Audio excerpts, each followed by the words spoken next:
안녕하십니까. 경남 소식입니다. 분양된 옛 39사단 아파트 단지에서 중금속 검출이 확인됐는데요. 이곳에 2차 정밀조사가 시작된 가운데 개발 사업자인 유니시티가 착공을 요청해 갈등이 빚어지고 있습니다. 이대왕 기자가 보도합니다. 지난달 1차 조사에서 카드뮴 등 중금속 오염이 확인된 창원 중동지구 1, 2단지. 개발 사업자인 유니시티 측은 39사단 민관협의회 1차 조사에서 오염 확인이 안 된 곳에서는 공사를 시작할 수 있도록 요청했습니다. 토양 오염 파문이 확산한 지난 4월 이후 공사를 하지 못했고 또 앞으로 한 달 동안의 추가 조사를 기다리기 어렵다는 이유입니다. 수분양을 했고 분양자들을 위해서도 2019년 6월에 입주를 하기 위해서 그것도 맞춰주는 게 저희 도리고요. 그리고 법의 규정에도 그 부분을 명확히 규정되어 있지는 않습니다. 하지만 지역 환경단체와 토양오염 전문가들의 의견은 다릅니다. 1차 조사는 기초조사일 뿐 2차 조사에서 오염 범위가 확대될 수 있고 지하수 오염 여부 등 추가 확인 절차가 남아있다는 겁니다. 똑같은 부지 안에서 아파트 공사에 들어가겠다고 하는 거는 기업의 이익 논리가 지금 앞서서 결국 제대로 지금 처리가 안 될 가능성이 있는 거죠. 낙동강 유역환경청은 조사가 끝난 뒤 착공이 원칙이라는 해석을 내놨지만 민간협의회 내에서 찬반 의견이 엇갈리고 있습니다. 환경단체 등은 공사 강행 시 민관협의회 탈퇴라는 강수를 내놓고 있어 갈등이 어떻게 해결될지 주목받고 있습니다. KBS 뉴스 이대환입니다. 경남에서 가습기 살균제로 인한 피해자는 사망 16명, 생존 70명으로 파악됐습니다. 지난 한 달 동안 피해 접수자가 지난 5년 동안보다도 많기 때문에 피해자는 더 늘어날 것으로 보입니다. 김현수 기자의 보도입니다. 김정백 씨는 지난 2010년 고등학생인 아들을 잃었습니다. 조혈모 세포 이상 증세로 병원에서 치료를 받던 아들이 가습기 살균제를 사용한 지 한 달 만에 폐출혈로 숨진 것입니다. 사망진단서 이거 한번 날려볼까요? 이 사망진단서가 모자랍니까? 다시 한번 검찰에 강력한 수사를 촉구하고. 이지혜 씨도 지난 2007년 태어난 지 넉 달도 채 안 된 어린 딸을 하늘나라로 보내야 했습니다. 건조한 공기가 해가 될까 봐 아이에게 가습기 살균제를 사용했던 것이 화근이었습니다.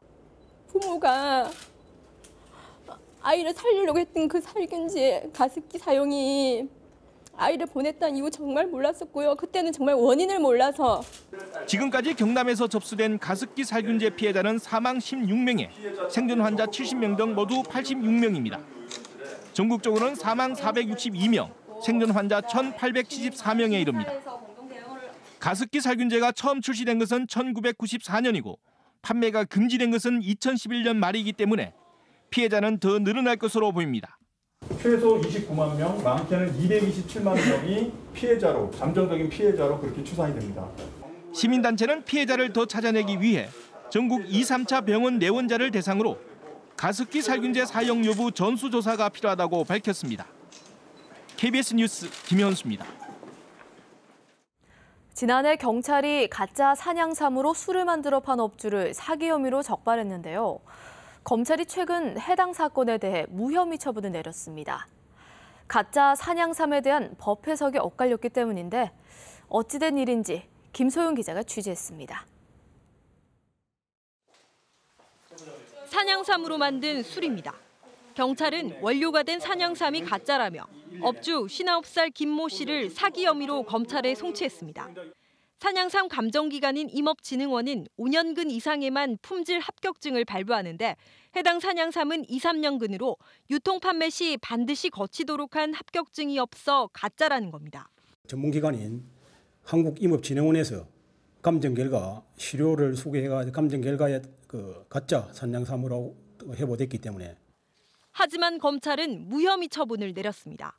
관련 법상 산양삼은 산지에서 차광막 등을 설치하지 않고 재배된 삼으로 2, 3년근 산양삼을 가짜라고 판단할 법적 근거가 없다는 이유입니다. 품질 검사를 받지 않은 산양삼은 가짜라는 경찰의 논리를 정면으로 뒤집은 셈입니다. 경찰에 5년근 이하 운운하는 것은 그건 말도 안 되는 소리입니다. 그거는 사건을 만들기 위해서 하는 소리죠. 문제는 산양삼 가공품의 경우 진위를 판별할 법 규정이 없다는 겁니다. 현행법상 산양삼을 직접 유통 판매하기 위해서는 임업진흥원의 5년근 이상 품질 합격증이 있어야 하지만 가공품의 경우 이러한 규정이 없습니다. 가공품에 대한 품질 표시 이런 부분들이 이제 거기에 개정안에 들어가 있었는데요. 산림청 통해서 개정안 제출했었는데 19대 국회에서 저희가 통과를 못했죠. 모호한 법 규정이 불러온 가짜 산양삼 공방, 소비자들의 혼란만 부추기고 있습니다. KBS 뉴스 김소영입니다. 오는 10월 부산에서 처음 열리는 원아시아 페스티벌의 경제 효과가 1,000억 원에 이른다는 부산시의 발표에 시민단체가 반박하고 나섰습니다. 지역 축제에 대한 경제 효과 부풀리기가 결국 예산 낭비로 이어진다는 논란도 일고 있습니다.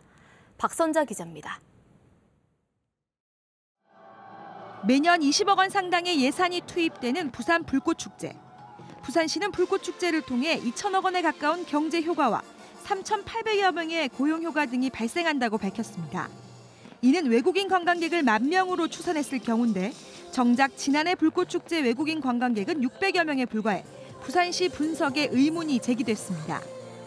오는 10월 처음 열리는 한류축제 부산 원아시아 페스티벌. 부산시는 중국인 관광객 15만 명을 유치해 800억 원의 생산 유발 효과와 1,300여 명의 취업 유발 효과를 기대합니다. 시너지 효과를 더 낸다면 한 1,000억 이상의 우리 생산 유발 효과라든지 또 우리 그 취업 유발 효과도 거의 한 2,000명 이상은 또 발생한다고.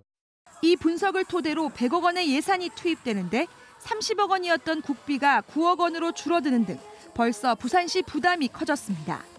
허약한 공사에 100억짜리 행사를 처음부터 이렇게 부담을 주는다는 게 사실상은 부산시가 조금 나중에 책임 회피할 수 있는 또 시비로서 아니면 관광공사의 빚으로 남겠지. 특히 지자체 산하기관에서 경제 효과를 분석하는 것도 문제입니다. 발주처의 희망대로 보고서를 만들어줄 수밖에 없고요. 찾아오는 관광객 수라든가 그들이 체류하게 되는 날짜라든가 또 그들이 하루에 쓰는 그 돈의 액수들을 계속 뻥튀기 해가면서 만들어낼 수밖에 없다는 그러한 허점이 항상 존재하고 있는 거죠. 경제 효과 왜곡은 예산 낭비로 이어질 수밖에 없어 정확한 분석 시스템은 물론 사후 검증도 필요해 보입니다. KBS 뉴스 박선자입니다.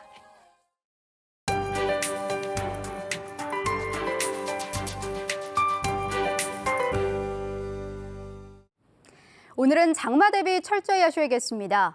이번 장마의 첫 고비가 찾아올 것으로 예상되는데요. 남해안을 중심으로 호우 예비특보가 내려졌고요. 강수량은 30에서 많게는 120mm가 넘을 것으로 내다보고 있습니다. 또 강수가 집중되는 시간대는 오늘 밤부터 내일 낮 사이인데요.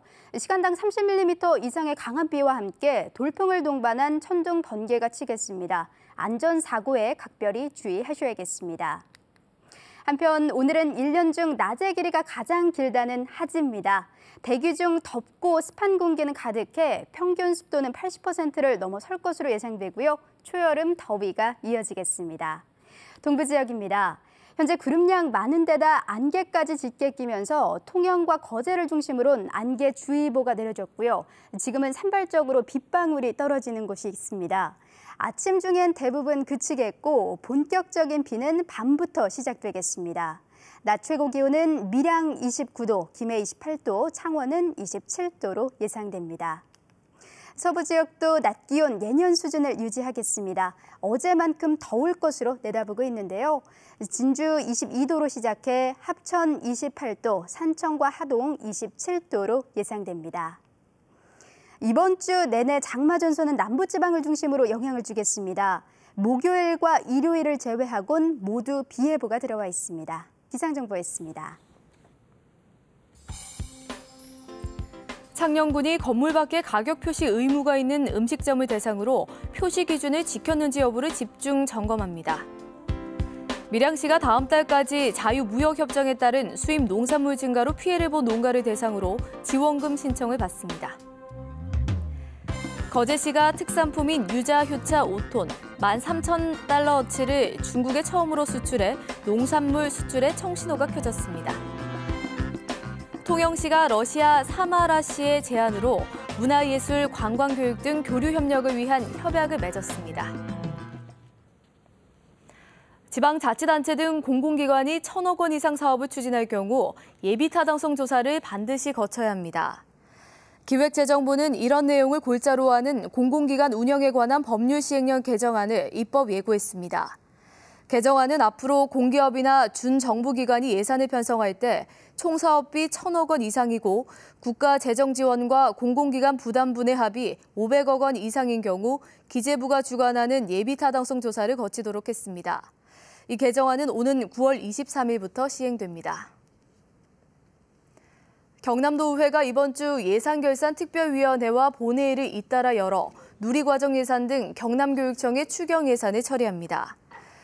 도의회는 오늘 예결위를 열어 2016년도 경상남도 교육비 특별회계 제1회 추가경정 세입세출 예산안을 심사하고 오는 23일에는 본회의를 열어 추경 예산안을 처리합니다. 이번 도교육청 추경에는 누리과정 예산 722억 원 등이 편성돼 있어 처리 결과가 주목됩니다. 창원시가 다음 달부터 저소득 청소년들에게 생리대를 지원합니다. 창원시는 지역 국민 기초수급자 가운데 만 10세에서 18세의 여성 청소년에게 분기마다 3만 원 상당의 생리대를 지원한다고 밝혔습니다.